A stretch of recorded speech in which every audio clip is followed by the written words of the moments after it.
ጤና ይስጥልኝ የዘ ሲክሬት ኢንስቲትዩት ተማሪዎች በዛሬው ውይይታችን ደግሞ ዩኒት 1 ክፍል 3ን ይዤላችሁ ቀርቤያለሁ። ይህ 1.3 ሰብ ዩኒት ምን ተብሎ ይጠራል? ናሽናሊዝም ይባላል። ናሽናሊዝም it's a powerful political force since 1850 ከ1850ዎቹ ጀምሮ በጣም ፓወርፉል የሆነ ፖለቲካል ፎርስ ነበር። ምንድነው ናሽናሊዝም ስንል በግርድፍ አማርኛ ብሔርተኝነት ብለን ልንጠራው እንችላለን። ብሔርተኝነት ሼርድ የሆነ የጋራ ሪጂናል ካልቸራል አይደንቲቲ ባላቸው ማህበረሰብ ዘንድ ያለ ስሜት ነው። የአብሮነት ስሜት ነው ወይም ደግሞ የአንድነት ስሜት ነው። ኤክስፕረስድ ኢን ከስተም ላንጉዌጅ ኤንድ ሪሊጅን በባህል በላንጉዌጅ በእምነት አንድ የሆነ ማንነት የጋራ ማንነት ባላቸው ኮሚኒቲ ወይም ደግሞ ማህበረሰብ ዘንድ ጎልቶ የሚታይ ስሜት ነው። ናሽናሊዝም ማለት ብሔርተኝነት ነው። በ1850ዎቹ ጀምሮ ይሄ ስሜት እጅግ ከፍተኛ የሆነ ፖለቲካል ፎርስ ወይም ደግሞ የፖለቲካ ኃይል ሆኖ እናገኘዋለን። በተለይ በዌስተርን ወርልድ it was very powerful political force። እንግዲህ ቅድም እንዳልነው የጋራ ማንነት ያላቸው ህዝቦች ናሽናሊዝምን በሲምፕል ሁኔታ ለመግለጽ አሁን ለምሳሌ ጥቃት ቢደርስብን አይተነዋል። በኢትዮጵያ ታሪክም በስፖርትም እንመለከታለን። የእኛ ቡድን ሲሸነፍ ወይ ደግሞ የእኛ ሯጮች የሆነ ሀገር ሄደው ሲያሸንፉ የሚሰማን አይነት ስሜት ነው። አንድ የመሆን ስሜት ያ ድል በማድረግም በመከፋትም ችግርም ሲነርስ ሁላችንም ሼር የምናደርገው ምን ላይ የተመሰረተ ነው? የጋራ ማንነት ላይ፣ የጋራ ታሪክ፣ የጋራ ባህል፣ የጋራ ስነልቦና ያለው ማህበረሰብ ማለት ነው። ስቃዩንም ሼር የሚያደርግ ደስታውንም ሼር የሚያደርግ ሲታገሉም የትም ቦታ የሆኑ አንድ አይነት ስሜት እንዲሰማቸው የሚያደርግ ታላቅ ኃይል ነው ናሽናሊዝም ወይም ደግሞ ብሔርተኝነት። መሰረት የሚያደርገው የጋራ የሆኑ አይደንቲቲ ባሏቸው የህብረተሰብ ክፍሎች ሴንስ ሼርድ ሴንስ ነው። ሼርድ ሴንስ ኦፍ ሪጂናል ኤንድ ካልቸራል አይደንቲቲ የአካባቢያዊና በባህላዊ ማንነት በሚጋሩ ማህበረሰብ ዘንድ የሚታይ የጎላ ፎርስ ነው። ይሄ ናሽናሊዝም ወይም ደግሞ ብሔርተኝነት ከሩራል ኤሪያ በበለጠ ጎልቶ የሚታየው ከተሞች አካባቢ ነው። ከተሞች አካባቢ በጣም ጎልቶ ይታያል። it contributed to the atmosphere that led to the first world war። አንደኛ ዓለም ጦርነት እንዲፈነዳ ካደረጉ ሁኔታዎች አንዱ ናሽናሊዝም። ለአንደኛ ዓለም ጦርነት መፈንዳት ብዙ ፋክተሮች አሉ፣ ወደ 4-5 የሚሆኑ ፋክተሮች አሉ። አንዱ ግን ናሽናሊዝም ነው ፈንድቶ እንዲወጣ ያደረገው። ስለዚህ ታላቅ ኃይል ነው። ናሽናሊዝምን ፕሮሞት የሚያደርጉ ወይም ደግሞ ናሽናሊዝምን የሚያጎለብቱ ፋክተሮች ምንድን ናቸው? ናሽናሊዝምን ፕሮሞት ያደረጉ ፋክተሮች ምንድን ናቸው? ኮምፐልሰሪ ኤጁኬሽን ወይም ደግሞ አስገዳጅ ትምህርት ወይም ደግሞ ሁሉንም ያሳተፈ የኮምፐልሰሪ ኤጁኬሽን የሚባል ፕሮግራም ይሰጥ ነበረ።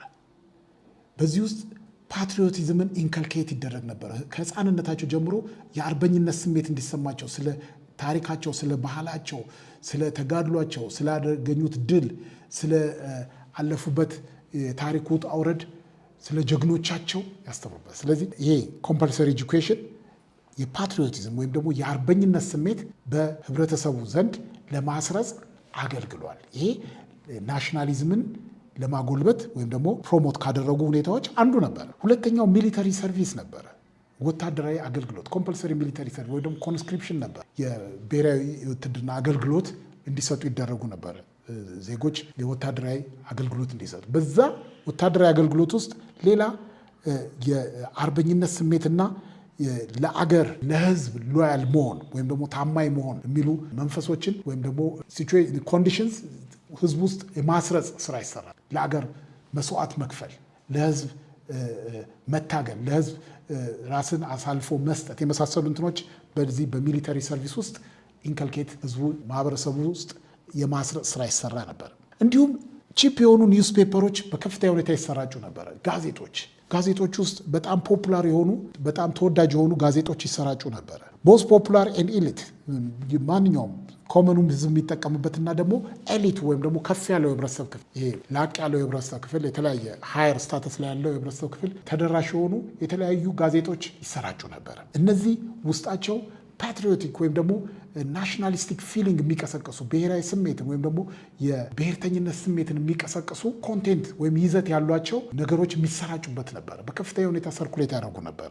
አንዳንዶቹ እንደውም ሾቭኒስቲክ የሆነ አይዲያ የሚንጸባረቅባቸው ነበር። ሾቭኒስቲክ ቀጥታ ትርጉሙ ትምክተኝነት ነው። አንዱ የበላይነት፣ እኛ ከሌሎቹ እንበልጣለን፣ እንዴት እኛን ይደፍሩናል፣ እኛ እንደዚህ እንትንላቸዋል፣ እንደመሳቸዋል ዋቴቨር ሾቪኒስቲክ ማለት የበላይነት የሌላውን ዝቅ አድርጎ የመመልከት ራስን ከፍ አድርጎ የመመልከት ነው። ትምክህት የሚባለው ሾቪኒስቲክ አመለካከት የሚንጸባረቅባቸው ኒውስፔፐሮችም በኮመኑም ወይም ኤሊቱም የሚያነባቸው ተራው ህዝብም የሚያነባቸው ከፍ ያለውም ኤሊት የሚባለውም የሚያነባቸው ኒውስፔፐሮች ውስጥ በስፋት ይሰራጩ ነበር። እነዚህ ሌላው ናሽናሊዝምን ፕሮሞት ያደረጉናል። ሊትሬቸር ቢፎር ወርልድ ዎር 1 was often ናሽናሊስቲክ ነበሩ። በአጠቃላይ ሲታይ የሚጻፉ ጽሁፎች በሙሉ እንደዚህ አይነት ስሜትን የሚኮረኩሩ ነበሩ። አንዱ አገር ሌላውን አገር በጥርጣሬ እንዲመለከተው በስጋት እንዲመለከተው የሚያደርጉ ጽሁፎች፣ ሀሳቦች በከፍተኛ ሁኔታ ይንሸራሸሩ ነበረ። ጎረቤት ሀገርን አንዱን በስጋት ነገ ይውጠኛል፣ ነገ ያጠፋኛል፣ ስለዚህ መከላከል አለብኝ፣ ራሴን ማዘጋጀት አለብኝ የሚል መንፈስ እነዚህ ሁሉ ተደማምረው ከ1850 ጀምሮ ናሽናሊዝም በከፍተኛ ሁኔታ እንዲጎለብት አድርገው ነበር። ወርስ ኤንድ ናሽናሊዝም ከነዚህ ናሽናሊዝም በከፍተኛ ሁኔታ ጎልተው ከታዩባቸው ሁኔታዎች አንዱ የጣሊያን ዩኒፊኬሽን እና የጀርመን ዩኒፊኬሽን። የጣሊያን መዋሃድ ተከፋፍላ የነበረች ጣሊያን እንድትዋሃድ ናሽናሊዝም ወይም ደግሞ ብሔርተኝነት ከፍተኛ ሚና ተጫውቷል። የጀርመንም እንደዚህ። የነዚህ ሁለት ተበታትነው የነበሩ ግዛቶች የነበሯቸው መንግስታት መዋሃዳቸው ሌሎች በተመሳሳይ ሁኔታ የነበሩ ህዝቦች እንዲነሳሱ ከፍተኛ አስተዋጽኦ አድርጓል። እንደነሱ ከጨቋኝ ከሌሎች ከባዕዳን አገዛዝ ወጥቶ ራሳቸውን የቻሉ መንግስታት ሆነው ለመኖር የሚደረገው ትግል ጨምሯል። ናሽናሊዝም አንዱ መገለጫው ምንድነው? ነፃነት ፍለጋ ነው። በገዢዎች በሌሎች በባዕዳን ከመገዛት ነፃ ወጥቶ የራስን መንግስት መመስረት ነው አንዱ የናሽናሊዝም እንቅስቃሴ። ጭቆና መቃወም ነው የናሽናሊዝም እንቅስቃሴ።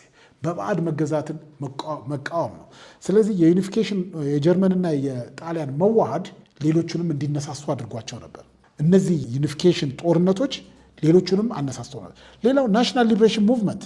አንዳንድ ናሽናል ሊብሬሽን ሙቭመንቶች ወይም ደግሞ ከጨቋኞች ከሌሎች ከባዕዳን አገዛት ነፃ ለመውጣት የተደረጉ ትግሎች ነበሩ። በተለይ ኢን ዘ ባልካንስ የሚባል የኦቶማን ኢምፓየር ውስጥ ያለ በጣም ቮላታይል የሆነ በጣም ያልተረጋጋ አካባቢ ነበር። ያልተረጋጋው ምንድነው? ከፍተኛ የሆነ ኤትኒክ ቴንሽን ያለበት ብዙ ህዝቦች በኦቶማን ተርክ አገዛዝ ስር በኦቶማን ኢምፓየር አገዛዝ ስር ይኖሩ ነበር። አንዳንዶቹ እየታገሉ ራሳቸውን ነፃ ማውጣት ጀምረው ከኦቶማን ተርክ ነፃ ማውጣት ጀምረው እቺ ባልካንስ የምትባለውና እዚህ ኦቶማን ኢምፓየር አካባቢ በተለይ ባልካንስ ለአንደኛ ዓለም ጦርነትም ለመፈንዳት አስተዋጽኦ ያደረገ እንደውም እዛ አካባቢ ባለው ቴንሽን ነው ጦርነቱ የፈነዳው። ይሄ ኢንክሪዝ ናሽናሊስቲክ ሴንቲመንት የተለያዩ ሀገሮች በተለይ ባልካንስ ውስጥ ከአገዛዝ ሌሎች ከባዕዳን አገዛዝ ነፃ የመውጣት እንቅስቃሴ ናሽናሊስቲክ ሴንቲመንትን በሌሎች አካባቢ በከፍተኛ ሁኔታ እንዲያድግ አስተዋጽኦ አድርጓል። ናሽናሊዝም የተወሰኑ አካባቢዎች ብቻ አይደለም፣ በተለያየ ቦታ ናሽናሊዝም ሴንቲሜንት በከፍተኛ ሁኔታ ታይተዋል። ለምሳሌ የብሪቴን ብንመለከት ኮሎኒያል ዎርስ በተለይ ዘ ቦር ዎር የሚባል አፍሪካ ውስጥ የተከሰተ ጦርነት ናሽናሊዝም ፊሊንግ እንዲነሳ ያደረገ ብሔራዊ ስሜት እንዲሰማ ያደረገ ሁኔታ ተፈጥሯል። ቦር ዎር አፍሪካ ውስጥ የተደረገ ጦርነት ነው። ሃይትንድ ናሽናሊዝም አሜሪካ ጋር ስንመለከት ዘ ስፓኒሽ አሜሪካን ዎር የሚባል በ1898 የተካሄደ አለ።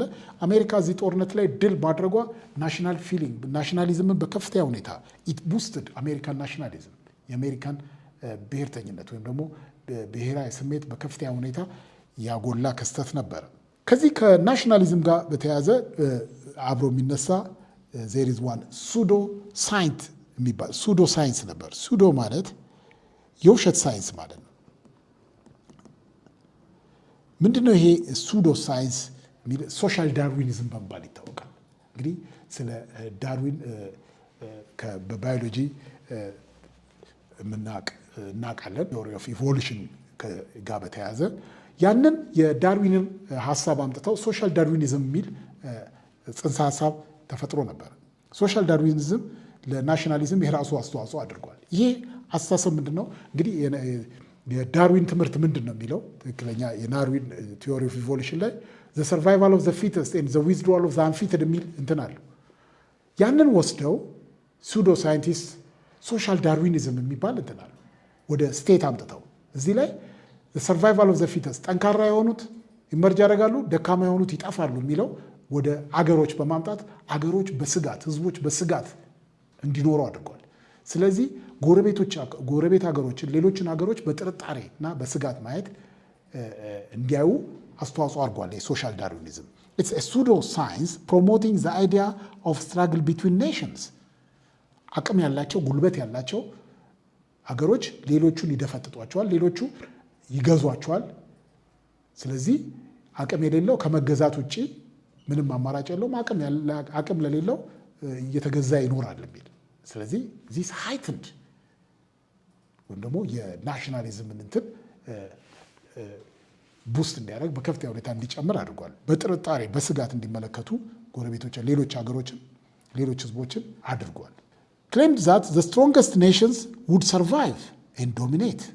This is what social darwinism። ጠንካሮቹ ሰርቫይቭ ያደርጋሉ፣ ዶሚኔት ያደርጋሉ፣ የበላይ ሆነው ይቀጥላሉ። ደካሞቹ ደግሞ የበታች ሆነው እየተረገጡ ህዝቦቻቸውን ኢንስሌቭድ ሆነው ወይም ደግሞ ገባር ሆነው ይቀጥላሉ። This fueled hostile attitude። ሆስታይል የሆነ ቶክሲክ የሆነ አቲቲዩድ ወይም ደግሞ መጥፎ የሆነ እይታ እንዲኖር አድርጓል በስጋት and believes that war was inevitable። በዚህ አይነት ሁኔታ ኃይለኛ ጦርነቱ መምጣቱ አይቀርም። ስለዚህ ህዝቡ በጦርነት ሰቀቀን ውስጥ እንዲኖር አድርጓል። ከዛሬ ነገ የጊዜ ጉዳይ ነው እንጂ ጦርነት መምጣቱ አይቀርም የሚል በእንደዚህ አይነት በቴንሽን ውስጥ መኖር፣ እነዚህ ሁሉ ተደማምረው ናሽናሊዝም ወይም ብሔርተኝነትን ከፍተኛ ደረጃ ላይ እንዲደርስ አድርገውት ነው። ናሽናሊዝምስ ቼንጂንግ ካራክተር ቢትዊን 1880s and 1914 ናሽናሊዝም ቢኬም ሞር ፍራግመንትድ። በተበታተነ ሁኔታ ናሽናሊዝም መከሰት ጀመረ፣ መታየት ጀመረ። ሞር ናሽናል ሙቭመንትስ ኢመርጅድ ኢቨን ኢን ስሞል ቴሪቶሪስ። በትናንሽ የሚባሉ ግዛቶች ውስጥ ሁሉ ናሽናሊዝም ወይም ደግሞ ለነዚህ ማንነት ትግሎች መደረግ ጀመሩ። ቋንቋችን ይከበርልን፣ ነፃ ለመውጣት የሚደረጉ ትግሎች በትንንሽ ግዛቶች ውስጥ ሁሉ ብዙ ማንነት ያላቸው ህዝቦች ይንቀሳቀሱ ጀመሩ፣ ወይም ደግሞ የተለያዩ የሆነ ናሽናሊዝም ሙቭመንቶች እንዲደረጉ አድርጓል። ይሄ በመሆኑ ፍራግመንት ኔቸር እንዲኖረው ሆኗል ከ1880 እስከ 19። ናሽናሊዝም አንዳንዶቹን አንድ አድርጎ ራሳቸውን የቻሉ አገራት ሆነው እንዲሆኑ ሲያስችላቸው፣ ዩናይት አድርጎ የራሳቸውን ኢንዲፔንደንት አገር እንዲመሰርቱ ሲያደርጋቸው፣ አንዳንዶቹ ደግሞ እንዲፈራርሱ ወይም ደግሞ ፍራግመንትድ እንዲሆኑ አድርጓል። ለምሳሌ ጣሊያንና ጀርመንን ተበታትነው ከነበሩበት ጣሊያን ተበታትና ኢንዲፔንደንት የነበሩ በተለያየ አገዛዝ ስር የነበሩ ስቴቶች በናሽናሊዝም ምክንያት ነፃ ወጥተው ከነበረባቸው አገዛዝ ወጥተው አንድ ሀገር ሆነው መዋሃድ ሲችሉ፣ ጀርመንም እንደዚህ ሲሆን፣ አንዳንድ ቦታ በተለይ ደግሞ ባልካንስ አካባቢ ስንመለከት ደግሞ ፍራግመንትድ እንዲበታተኑ ያደረገበት ሁኔታ አለ። ቤዝድ ኦን ላንጉዌጅ ኤንድ ኤትኒሲቲ፣ በቋንቋና በብሔር ማንነት አማካይነት እንዲበታተኑ አድርጓል። አንድ የነበረው ኢምፓየር ዲስኢንትግሬት እንዲያደርግ አድርጓል። ኦቶማን ኢምፓየር ለምሳሌ ብንወስድ ዲስኢንትግሬት እያደረገ አገሮች ነፃ እየወጡ ኢምፓየሩ እየፈራረሰ እንዲመጣ አድርጓል።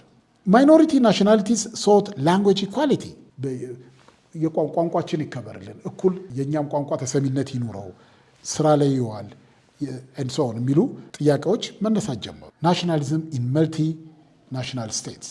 ናሽናሊዝም ቢኬም ፓርት ኦፍ ዶሜስቲክ ፖለቲክስ ስፔሻሊ ኢን ኦስትሪያ ሃንጋሪ ኤንድ ራሽያ። ብዙ ማንነት የተለያየ ማንነት ያላቸውን ህዝቦች አንድ ላይ አቅፈው በያዙ አገዛዞች ናሽናሊዝም በጣም ዋና ኢሹ ሆኖ ቀጥሎ ነበረ። ከነዚህ ውስጥ አንደኛዋ አውስትሪያ ሃንጋሪ ነች። በአውስትሪያ ሃንጋሪ ውስጥ ቁጥጥር ስር በአውስትሪያ ሃንጋሪ ስር የሚኖሩ ወይም ደግሞ የሚገዙ የተለያየ ማንነት ያላቸው ብሔሮች ነበሩ። የተለያየ ማንነት የራሳቸው የሆነ አይደንቲቲ ያላቸው the same holds true in ራሽያ ውስጥም እንደዚህ የተለያየ ማንነት ያላቸው ህዝቦች ነበሩ። እነዚህ ህዝቦች የተለያየ ትግል ያደርጋሉ። ቋንቋችን ይከበርልን፣ ማንነታችን እኩል ትሪት እንደረግ የመሳሰሉት የሚል እና አልቲሜትሊ ተገንጥለው ራሳቸውን ችለው የራሳቸው መንግስት ኖሯቸው የመቀጠል ፍላጎት በማሳየታቸው ምክንያት ናሽናሊዝም was a day to day activity። ዶሜስቲክ ፖለቲክስ ነበር። በቃ በዋነኛው ዶሚናንት የሆነ ፖለቲክስ ነበር። ማንነት ጋር የተያዘ ኢሹ ዋና አጀንዳ ነበር። ማይኖሪቲ ናሽናል ሙቭመንት አትራክትድ ፔቲ ቡርዣዚ። ይህ በመሆኑ ፔቲ ቡርዣዚ በተለይ መካከለኛው ቡርዣ ትኩረቱን የሳበው ነበር። ምክንያቱም ይሄ ፕሪስቲጅ እና ጆብ የስራ ዕድልና ዝናን ስለሚያስገኝ በዚህ በናሽናል ሙቭመንት ውስጥ በየሀገሩ በሚደረጉ ናሽናል ሙቭመንቶች ውስጥ የፔቲ ቡርዣዚ ከፍተኛ ኢንቮልቭመንት ነበረው። ቢኮዝ they thought that this would bring them boost their prestige and would give them job opportunity። የተለያዩ የስራ ዕድል ስለሚፈጥርላቸው በእንደዚህ አይነት ነገር ውስጥ በናሽናል ሙቭመንት ውስጥ ከፍተኛ እንቅስቃሴ ያደርጉ ነበር። Government used nationalism to strengthen loyalty but faced discontent from minorities. እንግዲህ መንግስታት ናሽናሊዝምን በሁለት መልኩ ነው የሚያዩት።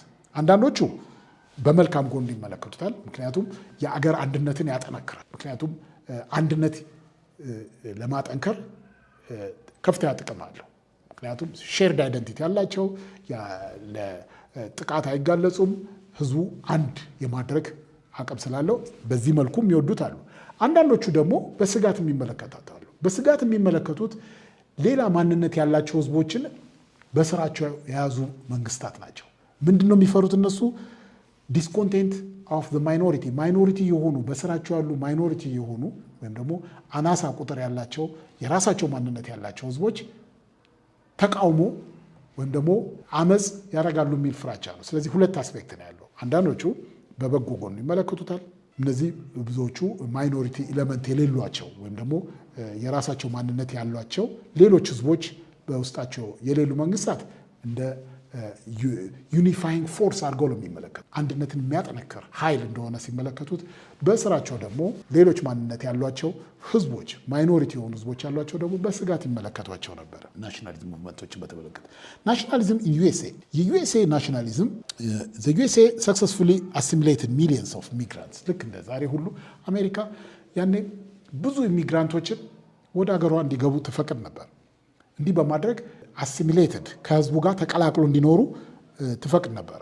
በዚህ የተነሳ በሚሊዮን የሚቆጠሩ ኢሚግራንትስ ወደ አሜሪካ ገብተዋል። ማይግራንትስ ሌፍት ዩሮፕ ፎር ቤተር ኦፖርቹኒቲስ ኢን ዘ ዩኤስ። ልክ እንደ ዛሬ ሁሉ የተለያዩ ማንነት ያላቸው ኢሚግራንትስ ወደ አሜሪካ ይገቡ ነበር። እነዚህ ኢሚግራንትስ የተለያዩ ቤተር የተሻለ የኑሮ እድል ፍለጋ ወደ አሜሪካ ይገቡ ነበር። ፕሮሚስ ኢኮኖሚክ ሶሻል ፖለቲካል ፍሪደም attracted immigrants and build national loyalty። እነዚህ በዚህ የተነሳ መልካም እድል ፍለጋ የተሻለ የስራ እድል ፍለጋ የመጡ ኢኮኖሚክ ሶሻል ፖለቲካል ነፃነት ስለተጎናጸፉ ናሽናል ለአሜሪካ ሎያሊቲያቸውን ለመግለጽ ችለዋል። ይሄ አሜሪካ benefited from this approach. To summarize our discussion of nationalism, therefore, nationalism played a central role in shaping political dynamics in the 19th century. የ19th century ፖለቲካል ዳይናሚክስ የፖለቲካል አወቃቀር በከፍተኛ ሁኔታ ሼፕ ለማድረግ ችሏል። የሀገሮችን አዳዲስ ሀገሮች ተፈጥረዋል። ዲስኢንትግሬት ያደረጉ አሉ። ብዙ ቼንጆች በግሎባል ሌቭል እንዲከሰቱ አድርጓል። in the 19th century it contributed to the unification of nations። አንዳንዶቹን እንዲዋሃዱ አድርጓል። አንዳንዶቹን ደግሞ ፍራግመንት እንዲያደርጉ እንዲበታተኑ አድርጓል። የተለያዩ ግጭቶች እንዲያስተናግዱ አድርጓል።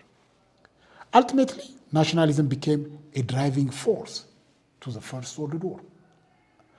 ሲጠቃለል ይህ ናሽናሊዝም ለአንደኛ ዓለም ጦርነት መፈንዳት አስተዋጽኦ ካደረጉ አበይት ምክንያቶች አንዱ ነበር። and international tension በዓለም አቀፍ ደረጃ ተፈጥሮ ነበር። ለጦርነቱ ምክንያት ሆኗል። እንደገና ከጦርነቱ በኋላ ለተፈጠረው ዓለም አቀፋዊ ውጥረት ምክንያት ሆኖ ቆይቷል። የሚቀጥለው ውይይታችን 1.4 ነው። the unification of Italy። እንግዲህ ቅድም እንዳልነው ናሽናሊዝም ካስከተላቸው ውጤቶች አንዱ ተበታትነው በተለያየ ግዛት በተለያየ አገዛዝ ስር ይኖሩ የነበሩ አንድ ማንነት ያላቸው ህብረተሰቦች አንድ አገር ነፃ አገር የመሰረቱበት ሁኔታን ፈጥሯል። ከነዚህ ውስጥ አንዷ ጣሊያን ነች። ኢታሊያን ዩኒፊኬሽን ምንድን ነው ብለን ስንጠይቅ it's a process that united separate Italian states into one nation። በተለያየ ሁኔታ ተከፋፍለው የነበሩ የጣሊያን ግዛቶችን አንድ አገር አንድ ኢንዲፔንደንት አንድ ራሷን የቻለች መንግስት መሆን ያስቻለ ሂደት ነው ዩኒፊኬሽን ኦፍ ኢታሊ ይባላል። most historians agree it began after the Congress of Vienna። ብዙ ታሪኮች በታሪክ ምሁራን እንደሚስማሙት መቼ ተጀመረ ኢታሊያን ዩኒፊኬሽን ተብሎ ሲባል የተለያየ ሐሳብ ይቀርባል። ነገር ግን ብዙዎቹ የሚስማሙበት ከኮንግረስ ኦፍ ቪየና በኋላ ተጀመረ፣ ፍራንኮ ፕሩሺያን ዎር ላይ ተጠናቀቀ ብለው ይላሉ። ኮንግረስ ኦፍ ቪየና የናፖሊዮኒክ ጦርነት ይባላል ወይ ናፖሊዮኒክ ዎር ናፖሊዮን ቦናፓርቲ በከፍተኛ ሁኔታ ብዙ የአውሮፓ ግዛቶችን ያስገበረበት ጦርነት ነው። መጨረሻ ላይ ናፖሊዮን ዎተርሉ የሚባል ስፍራ ላይ ከተሸነፈ በኋላ አንድ ትልቅ ኮንግረስ ተካሂዷል። ያ ኮንግረስ ኮንግረስ ኦፍ ቪየና ይባላል በ1815። ይሄ ኮንግረስ የተደረገው ናፖሊዮን ያተራመሰውን የፈረሰ ኦርደር እና ፒስ መልሶ ለማምጣት ነው።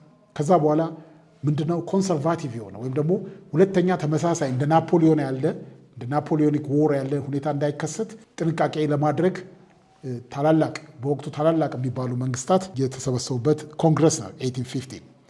ፕሩሺያ፣ ራሽያ፣ ኦስትሪያ፣ እንግሊዝ፣ ፈረንሳይ የመሳሰሉ አገሮች የተሰበሰቡበት ይሄ 1815 ኮንግረስ ኦፍ ቪየና። በዚህ ነው የጣሊያን ዩኒፊኬሽን ከዚህ ጊዜ ጀምሮ ነው የጀመረው ይላሉ ብዙዎቹ ሂስቶሪያንስ። ያበቃው ደግሞ ፍራንኮ ፕሩሺያን ዎር ነው 1871 ላይ ነው። እንመለከታለን እንዴት ፍራንኮ ፕሩሺያን ዎር ከኢጣሊያን ዩኒፊኬሽን ጋር እንደሚገናኝ እንመለከታለን። ስለዚህ ከ1815 እስከ 1871 ባለው ጊዜ ውስጥ ነው የጣሊያን ዩኒፊኬሽን የተከሰተው ማለት እንችላለን። ፖለቲካል ዲቪዥን ኦፍ ኢታሊ ኢን 1852 ጣሊያን የተከፋፈለች ነበረች ብለናል። በ1852 በተለያዩ ሁኔታዎች ስር የሚኖሩ የጣሊያን የተለያዩ ግዛቶች ነበሩ።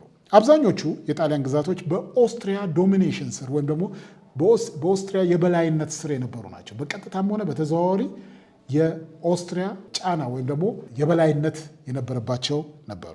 እነማን ናቸው እነዚህ? ኪ ሪጅን ዋና ዋና የሚባሉ ግዛቶች እነዚህ ነበሩ።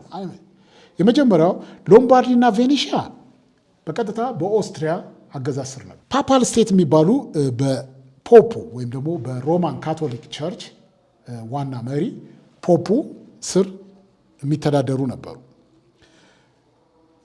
በሮማን ፓፓል ስቴት ይባላሉ። ከቃሉም እንደምንረዳው በፖፕ የሚገዛ ስቴት ማለት ነው።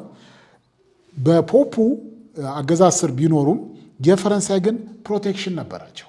ፈረንሳይ ሰራዊቷን እዛ ሮም ታስቀምጥ ነበር። ምክንያቱም ምንድነው የሮማን ካቶሊኩን ሮማን ፖፕን እጠብቃለሁ በሚል ሰበብ ሰራዊቷ እዛ ነበር። ዓላማው ግን ለኦስትሪያ ፓወሯን እያሳየች ነው። የጣሊያንን ጉዳይ ለአንቺ ብቻ አልተውም፣ ስለዚህ እኔም አለሁ የሚል እንትን ነበር እና ፍራንስ ኦስትሪያን የመገዳደር ሁኔታ ነበረ እና ሰራዊቷን እዛ አስቀምጣለች። ዓላማዬ ፖፑን ላይ ተቃውሞ እንዳይነሳ ለመጠበቅ ነው የሚል ነው። ያው ፈረንሳይ ፕሪዶሚናንትሊ የካቶሊክ አገር በመሆኗም ይሄ ልታረግ ይችላለች። ኪንግደም ኦፍ ኔፕልስ ይሄ ደግሞ እነዚህ ደግሞ በማን ስር ነበሩ? ዴስፖት ነበሩ። ሩራል ዊክ የሆነ ፊውዳል አገዛዝ ነበረ። ይሄ ፊውዳል አገዛዝ ስር ቢሆኑም ገዢው የሚገዛቸው ወይም ደግሞ አገዛዙ አሻንጉሊት ነበረ። የኦስትሪያ ኢንፍሉዌንስ ነበረው። በጣም ለኦስትሪያ ቅርብ የነበረ አገዛዝ ነበር። አንድ ግን ግዛት ነበረች ዘ ኪንግደም ኦፍ ፔድሞንት የምትባል። እቺ ኪንግደም ኦፍ ፔድሞንት ነፃ ነበረች። ኮንስቲቱሽናል ሞናርኪ ያላትና ኪንግ ቪክቶር ኢማኑኤል ዘሰከንድ በሚባል ንጉስ የምትመራ ነበረች። ከኦስትሪያ ነፃ ከማንም ነፃ ነች። የዚህ የጣሊያን ዩኒፊኬሽንም ዋነኛ አስተባባሪም ኪንግደም ኦፍ ፔድሞንት ነበረች። በኪንግደም ኦፍ ፔድሞንት አነሳሽነት ነው የጣሊያን ዩኒፊኬሽን የተከሰተው። በኋላ እንደምንመለከተው ፔድሞንት ሌድ ዘ ሙቭመንት ፎር ዘ ኢታሊያን ዩኒፊኬሽን። የሙቭመንቱን በዋነኛነት የመራችው እቺ ነፃዊቷ የሆነች የጣሊያን ግዛት ነች ፔድሞንት። መጨረሻ ላይም የዩኒፊኬሽን ፕሮሰሱ ያለቀው በፔድሞንት የበላይነት ነው። ኢት ዋዝ አንደር ዘ ሄጅሞኒ ኦፍ ፔድሞንት ነው ዩኒፊኬሽኑ የተጠናቀቀው የተዋሃደችው። ቻሌንጅስ ኦፍ ዩኒፊኬሽን፣ ለዩኒፊኬሽኑ እንቅፋት የነበሩ የተለያዩ ሁኔታዎች ነበሩ። ከነዚህ ውስጥ አንዱ ኦስትሪያ ስታተስ ኮን ማስቀጠል መፈለጓ ነው። ስታተስ ኮ ማለት የነበረው ሁኔታ እንዲቀጥል መፈለጓ፣ እንደዚሁ የበላይነቷን እንደጠበቀች የተለያዩ የጣሊያን ስቴቶችን ላይ ዶሚናንት እንደሆነች አንዳንዶቹንም በቁጥጥር ስር እንዳደረገች መቀጠል ነው የምትፈልገው። ይሄ አንዱ ቻሌንጅ ነበር። ዘ ሜን ኦብስታክል ኦስትሪያ እነዚህ ህዝቦች ነፃ እንዲወጡ ፍላጎት አለማሳየቷ ነው፣ የነበረው ሁኔታ እንዲቀጥል በመፈለጓ። ሌላው የነበረው ዊክ ናሽናል ሴንቲመንት ነበረ። በራሳቸው ጣሊያኖቹ ራሳቸው ጠንካራ የሆነ ናሽናል ሴንቲመንት አልነበራቸው። ማለት ናሽናል ፊሊንጋቸው እንትን ያለ ነበር፣ ደከም ያለ ነበር። ይሄ ሌላው ድክመት ነበረ። በኋላ ግን ሁኔታዎች እየተቀየሩ መጡ። ናሽናል ፊሊንግን ትሪገር የሚያደርጉ የሚያነሳሱ ሁኔታዎች መነቃቃት ተጀመረ። ለዚህ ደግሞ አስተዋጽኦ ያደረጉ ሁኔታዎች ነበሩ። ዘ ዲፕሎማቲክ አይሶሌሽን ኦፍ ኦስትሪያ። የኦስትሪያ መገለል። ኦስትሪያ ከጊዜ በኋላ በተለይ ከክሪሚያን ጦርነት በኋላ የመገለል ሁኔታ ውስጥ ነበር፣ ተገላ ነበር። ለምንድን ነው የተገለለችው ብለን ስንመለከት ክሪሚያን ዎር የሚባለው በራሽያ እና በኦቶማን ተርኪ መካከል የተደረገ ጦርነት። እንግዲህ ኦቶማን ተርኪ ምን ተብላ ትጠራለች? ዲክላይን እያደረገች አቅሟ እየደከመ የመጣበት ሁኔታ ነበር። በስሯ ብዙ የምትገዛቸው ህዝቦች ነበሩ እና ኦቶማን ተርኪ እየተዳከመች በመጣች ጊዜ ራሽያ ልታጠቃት ፈለገች። በዚህ ጊዜ ፈረንሳይና እንግሊዝ ራሽያ በኦቶማን ተርኪ ላይ የምታደርገው ነገር ስላልፈለጉ፣ ምክንያቱም ራይቫለሪ ኮምፒቲሽን ስላለ ጦርነቱን ጆይን በማድረግ ራሽያን እንድትሸነፍ አድርገዋል። ክሪሚያን ዎር ዋዝ ኮንክሉድድ ዊዝ ዘ ዲፊት ኦፍ ኢታሊ። ፈረንሳይና እንግሊዝ ኦቶማን ተርኪን ወግነው ራሽያ እንድትሸነፍ አድርገዋል። ራሽያ በመሸነፏ በዚህ ጦርነት ወቅት ኦስትሪያ ልትረዳት አልሞከረችም። እንግዲህ ኮንግረስ ኦፍ ቪየና ላይ ወዳጃሞች ነበሩ። ያን ስታትስ ኮ ለማስቀጠል እንትን ነበራቸው፣ ስምምነት ነበራቸው፣ የነበረው ሁኔታ እንዳለ እንዲቀጥል። ራሽያ ኦስትሪያን አገለለቻት። ከዚህ ከክሪሚያን ዎር በኋላ ኦስትሪያ ተገለለች። ዋነኛው ምክንያት የክሪሚያን ዎር ላይ ራሽያን ባለመርዳቷ ምክንያት ራሽያ አገለለቻት። ሌሎቹም እንደዚሁ። የኦስትሪያ መገለል ለጣሊያን በተለያየ ግዛት ስር የሚኖሩ ጣሊያኖች፣ በኦስትሪያ ቀንበር ስር ለሚኖሩ ጣሊያኖች ጉድ ኦፖርቹኒቲ ነበረ። ለዚህ ለናሽናሊስት ሙቭመንት ወይም ደግሞ ለዚህ ለዩኒፊኬሽን ትግሉ አንዱ አመቺ ሁኔታ የፈጠረው የኦስትሪያ መገለል ነው። ሁለተኛ ደግሞ ሁኔታ ዜር ዋዝ ራይቫለሪ ቢትዊን ፍራንስ ኤንድ ኦስትሪያ። ኦስትሪያና ፈረንሳይ መካከል የመቀናቀን ሁኔታ ነበረ። ቅድም እንዳልኩት ፈረንሳይ ሰራዊቷን ሮም ውስጥ አስቀምጣለች። ሰበቧ ምንድን ነው? ፖፑ ላይ የሚነሳ ተቃውሞ ሊኖር ስለሚችል እዚህ ሰራዊቴን አስቀምጣለሁ ብላ ፖፕ ውስጥ ሮም ከተማ ውስጥ ሰራዊቷ አለ። ነገር ግን ፈረንሳይ እዛ ሰራዊቷን ማስቀመጧ ፖፑን ለመከላከል ሳይሆን ለኦስትሪያ የጣሊያንን ጉዳይ ለኦስትሪያ ለብቻዋ እንደማትተውላት ለማሳየት ጭምር ነው። በቀላሉ እንደማትተውላት፣ የጣሊያን ጉዳይ እንደሚያገባት። ይሄ በኦስትሪያና በፈረንሳይ መካከል ጥሩ የሆነ ግንኙነት እንዳይኖር አድርጓል። ራይቫለሪ፣ እርስ በርስ አንዳቸው የተቀናቃኝነት ባህሪ መኖሩ። ይሄ ሁኔታ ለጣሊያኖች ለዩኒፊኬሽን ፕሮሰሱ አንድ አመቺ ሁኔታ ፈጠረ። ከቅድም ካልነው በተጨማሪ ከኦስትሪያ መገለል በተጨማሪ የፈረንሳይና የኦስትሪያ በተቀናቃኝነት መታየት እርስ በርስ ጥሩ ሁኔታ የፈጠረ ነበር። ዘ ሮል ኦፍ ካሚሎ ዲ ካቮር። የዚህ ካሚሎ ዲ ካቮር ወዝ ፕራይም ሚኒስተር ኦፍ ፔድሞንት። ፔድሞንት ነፃዋ የሆነች የጣሊያን ግዛት ነች ብለናል። ይህ ሰውዬ ትልቅ ሚና ነው የተጫወተው ለዩኒፊኬሽን ፕሮሰስ። ለጣሊያን ዩኒፊኬሽን ፕሮሰስ ትልቁ ሚና ከተጫወቱ ሰዎች ዋነኛው ካሚሎ ዲ ካቮር ነው። ሂ ዋዝ ዘ ፕራይም ሚኒስተር of Piedmont from 1852 to 1862 was the main architect of the unification. የዩኒፊኬሽን ወይም የውህደቱ ዋነኛ መሐንዲስ ተደርጎ ነው የሚቆጠረው። ምን አደረገ ካቮር? he prepared Piedmont for leadership. አንዱ ትልቁ ስራ የሰራው ምንድነው? ነፃይቷ ፔድሞንት ይህንን የዩኒፊኬሽን ፕሮሰሱን በመሪነት ልትመራ የምትችልበትን ሁኔታ አመቻቸ። ቀጥሎ በ1858 ካቮር ሪችድ ኤ ሴክሬት አግሪመንት ዊዝ ናፖሊዮን ዘ ሰርድ ኦፍ ፍራንስ። ከናፖሊዮን ዘ ሰርድ ኦፍ ፍራንስ ጋር በድብቅ ስምምነት ያደርጋል። በዚህ ስምምነቱ ይህ ስምምነት ኦስትሪያን የጋራ ተቀናቃኛቸው የሆነችው ኦስትሪያ ላይ የተደረገ ስምምነት ነው። ከዛ በኋላ ምን ሆነ? ዘ ዎር ዊዝ ኦስትሪያ 1859 ላይ ከኦስትሪያ ጋር ጦርነት ተጀመረ። እንዴት ነው ጀመረው? ኤፕሪል 1859 ላይ ካቮር ፕሮቮክድ ኦስትሪያ ፔድሞንትን እንድታጠቃ ነገር ቆሰቆሰ። ፕሮቮክ ማለት መቀስቆስ ማለት ነው። ሂ ማኒፑሌትድ ኦስትሪያ ኢንቱ ዲክሌሪንግ ዎር ኦን ፔድሞንት ላይ ጦርነት እንድታውጅ በተደረገው ስምምነት መሰረት ከኦስትሪያ ጋር በተደረገው አሬንጅመንት መሰረት ፔድሞንት ላይ ኦስትሪያ ጦርነት እንድትከፍት አደረገ። ልክ ኦስትሪያ ፔድሞንት ላይ ጦርነት ስታውጅ ፈረንሳይ ፔድሞንትን በመርዳት ኦስትሪያን ገጠመቻት። ስለዚህ ፔድሞንትና ፈረንሳይ ከኦስትሪያ ጋር ጦርነት አካሄዱ። በዚህ ጦርነት ኦስትሪያ ተሸነፈች። ይህ ጦርነት ዘ ባትል ኦፍ ማጌንታ ኤንድ ሳልፎሪኖ ይባላል። እነዚህ ሁለት ጦርነቶች በ1858 ኦስትሪያ በፔድሞንትና በፈረንሳይ የተሸነፈችባቸው ጦርነቶች ናቸው። እዚህ ጋር ስለ አንድ ጦርነት እግረ መንገዳችንን ጠቅሰው ማለፍ አስፈላጊ ነው። ዘ ባትል ኦፍ ሳልፎሪኖ። እዚህ ጦርነት ላይ ባትል ኦፍ ሳልፎሪኖ ላይ በጣም ኃይለኛ አሰቃቂ የሆነ ወታደሮች ቆስለው ሲደሙ ብዙ አሳዛኝ ሁኔታዎች የተመለከተ አንድ ሰው አንድ ሀሳብ እንዲመጣለት አድርጓል። ይህ ሰው ሄንሪ ዱናስ ይባላል። ሄንሪ ዱናስ ዛሬ ድረስ በዓለም ላይ ትልቅ ሰብአዊ አገልግሎት እየሰጠ ያለ ድርጅትን እንዲመሰርት ያስቻለው እዚህ ጦርነት ላይ ያየው አሰቃቂ ሁኔታ ነው። ሰራዊቶች ላይ የነበረው ጉዳት፣ ሰዎች ሲቆስሉ በቀላሉ ሊድኑ የሚችሉ ሰዎች ሲሞቱ እና ቀይ መስቀልን እንዲመሰርት ሄንሪ ዱናስ ቀይ መስቀልን እንዲመሰርት አስተዋጽኦ ወይም ደግሞ መነሻ የሆነው ሁኔታ እዚህ ባትል ኦፍ ሳልፎሪኖ ነው። እግረ መንገዳችን ይህም አንሳቱ አይከፋም። ሌላው ምን ተከሰተ ታዲያ? ባትል ኦፍ ማጌንታና ሳልፎሪኖ ላይ ኦስትሪያ ተሸነፈች በፍራንስና በፔድሞንት። የዚህ ጦርነት መጨረሻ ላይ ሲጠናቀቅ በስምምነት ሎምባርዲ የሚባለውን ግዛት ኦስትሪያ ለፔድሞንት እንድትሰጥ ተገደደች። ኦስትሪያ ግን ቬኒሻ የሚባለውን ግዛት ይዛ ቀጠለች። ሎምባርዲና ቬኒሻ በኦስትሪያ ስር ነበር ብለናል። ጦርነቱን ከተሸነፈች በኋላ ኦስትሪያ ሎምባርዲን ለፔድሞንት ለቀቀች፣ ቬኒሻን ይዛ ቀጠለች።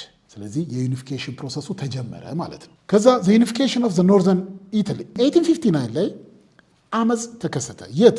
ፓርማ፣ ሞዴና፣ ቱስካኒ እና ሮማግና የሚባሉ ስቴቶች ውስጥ ኃይለኛ የሆነ ናሽናሊስት ሙቭመንት ተካሄደ። ይሄ ኃይለኛ እንቅስቃሴ የነበረውን መንግስት ገልብጦ በመውጣት ዘይ ዩናይትድ ዊዝ ፔድሞንት ከፔድሞንት ጋር ተቀላቀሉ። ስለዚህ ናሽናል ብሔራዊ ስሜቱ ተቀጣጠለ በመላው ጣሊያኖች ዘንድ። ስለዚህ 1859 ላይ ፓርማ፣ ሞዴና፣ ቱስካኒ የነበረውን ስርዓት በመገልበጥ ፕሮ ኦስትሪያ የነበረውን ስርዓት በመገልበጥ ከፔድሞንት ጋር ተቀላቀሉ። አሁን እነዚህ ነፃ ያወጡትን ግዛቶች በማጠቃለል ዘ ኖርዘርን ስቴት ኦፍ ኢታሊ ዋዝ ስታብሊሽድ። የሰሜኑን ክፍል የያዙ ዘ ኪንግደም ኦፍ ኢታሊ ብላ አወጀች። ዘ ኖርዘርን ስቴትስ ወር ዩናይትድ ባንድ በፔድሞንት ስር ዘ ኖርዘርን ስቴት ዘ ሙቭመንት ዜን ተርንድ ቱ ዩኒፋይንግ ዘ ኪንግደም። ኖርዘርን ስቴትን ከተዋሃዱ በኋላ የቀጠለው ወደ ደቡቡ ክፍል ነው። ዘ ሙቭመንት ዜን ተርንድ ቱ ዩኒፋይንግ ዘ ኪንግደም ኦፍ ዘ ቱ ሲሲሊስ ኢን ዘ ሳውዝ ኪንግደም ኦፍ ዘ ቱ ሲሲሊስ የሚባሉትን ለማዋሃድ ወደ ደቡብ ቀጠለ። በዚህ ጊዜ ጋሪባልዲ የሚባል ሌላ ትልቅ ሚና የተጫወተ ፓትሪዮት ወይም ደግሞ አርበኛ እናገኛለን። ጋሪባልዲ ኤንድ ዘ ዩኒፊኬሽን ኦፍ ሳውዘርን ኢታሊ ኢን 1860 አን አፕራይዚንግ ኢን ሲሲሊ ሌድ ቱ ዘ ኢንቮልቭመንት ኦፍ ጁሴፔ ጋሪባልዲ። ሲሲሊ ውስጥ የተነሳው ናሽናል አፕራይዚንግ ወይም ናሽናል ሙቭመንት ወይም አፕራይዚንግ አመፅ ጋሪባልዲ ትግሉን ጆይን እንዲያደርግ አድርጎታል። ጋሪባልዲ ሳውዘንድ ቮለንቲርስ የሚባሉትን ሬድ ሸርትስ ይባላሉ። እነዚህ ሳውዘንድ ቮለንቲርስ ሂ ሌድ ቱ ዘም ቱ ሲሲሊ 1000 በጎ ፈቃደኞችን ይዞ ወደ ሲሲሊ ይንቀሳቀሳል። ከዛ ከፍተኛ ናሽናል ፊሊንጉን ከፍተኛ ሁኔታ እንዲቀጣጠል አደረገ። ከዛ two Sicilies were liberated. In September 1860, Garibaldi captured Naples, advancing the unification of southern Italy. ስለዚህ የደቡቡን ክፍል ከሰሜኑ ጋር እንዲቀላቀል አደረገ። He liberated the southern part of Italy, that's the kingdom of the two Sicilies and Naples.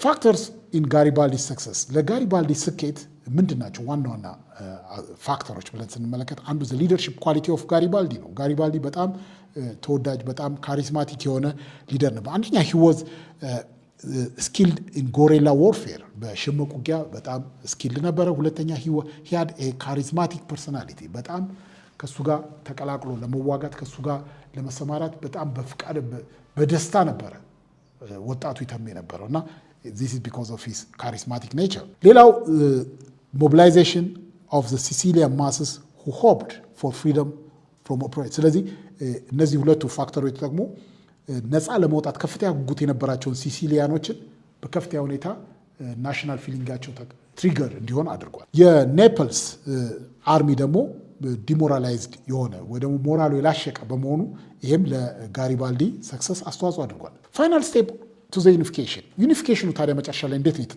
የተጠናቀቀው ብለን ስንመለከት ፌብሩዋሪ 1861 ቪክቶር ኢማኑኤል ዲክሌርድ ሂምሰልፍ አዝ ኪንግ ኦፍ ኢታሊ። እንግዲህ እስካሁን ያሉትን ግዛቶች በማጠቃለል ቪክቶር ኢማኑኤል የኪንግ ፔድሞንት ንጉሥ የነበረው ቪክቶር ኢማኑኤል ራሱን ኪንግ ኦፍ ኢታሊ በማለት አወጀ። አሁን ግን የሚቀር ግዛት አለ ስቲል። 1866 ላይ ኦስትሮ ፕሩሺያን ዎር ተካሄደ። በዚህ ጦርነት ቬኒሺያ የሚባለውን ግዛት ኢታሊ ከኦስትሪያ ማግኘት ችላለች። ቬኒሺያን ከዚህ በፊት እንዳየነው ቬኒሺያን አስቀርታ ነበረ። አሁን ቬኒሺያን ጣሊያን ልትሰጥ ችላለች። ስለዚህ ቬኒሺያ ሊብሬትድ ሆነች፣ ከኪንግደሙ ጋር ተቀላቀለች። አንድ ቀረ። አሁን የቀረው አንድ ግዛት ብቻ ነው። ይህም ግዛት በ1870 ፍራንኮ ፕሩሺያን ዎር የሚባል ጦርነት ተካሄደ። በዚህ ጦርነት ፕሩሺያ አሸነፈች። This led to the withdrawal of troops። ፈረንሳይ በዚህ ጦርነት ስትሸነፍ ያለ የሌለ ኃይሏን ተጠቅማ ይህን ጦርነት ለማሸነፍ ስትል ሮም ውስጥ የነበረውን ሰራዊቷን ሁሉ ማውጣት ነበረባት። ከዚህ በፊት እንዳልነው ፈረንሳይ ሮም ውስጥ ያሰፈረችው ሰራዊት ነበረ። በዚህ ጦርነት ወቅት ፈረንሳይ ያን ሮም ውስጥ ሰፍሮ የነበረውን ሰራዊት ስታስወጣ ጣሊያን መጨረሻ ላይ ቀርቶ የነበረው ግዛት ሮም ስለነበረ ሮምን በመውሰድ የዩኒፊኬሽን ፕሮሰሱን እንዲጠቃለል አድርጋለች። Therefore, 1970 the Franco-Prussian War led the withdrawal of French troops from Rome, allowing Italy to seize the city and make the capital። ስለዚህ የመጨረሻ ቀርታ የነበረችው ሮምን ነፃ በማውጣት እና የግዛቱ ዋና ከተማ በማድረግ የጣሊያን ዩኒፊኬሽን ሊጠናቀቅ ችሏል። ፍራንኮ-ፕሩሺያን ዎር የዩኒፊኬሽን ፕሮሰሱ የተጠናቀቀበት ሮምን ነፃ በማውጣት ዩኒፊኬሽን ፕሮሰሱ እንዲጠናቀቅ አድርጓል።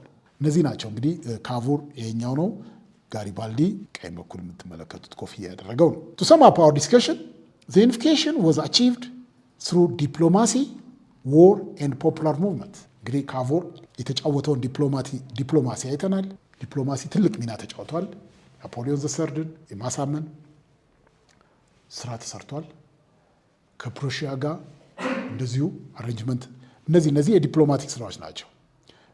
ፔድሞንት ዩኒፊኬሽኑን ለመምራት ያደረገችው እንቅስቃሴ፣ ዎር ጦርነትም የዚህ ዩኒፊኬሽኑ የተሳካበት አንዱ መንገድ ነበር። ፖፑላር ሙቭመንት ወይም ደግሞ የህዝብ አመፅ ናሽናሊስት ሙቭመንት፣ እነዚህ ሁሉ ተደማምረው የጣሊያን ዩኒፊኬሽንን እውን አድርገዋል።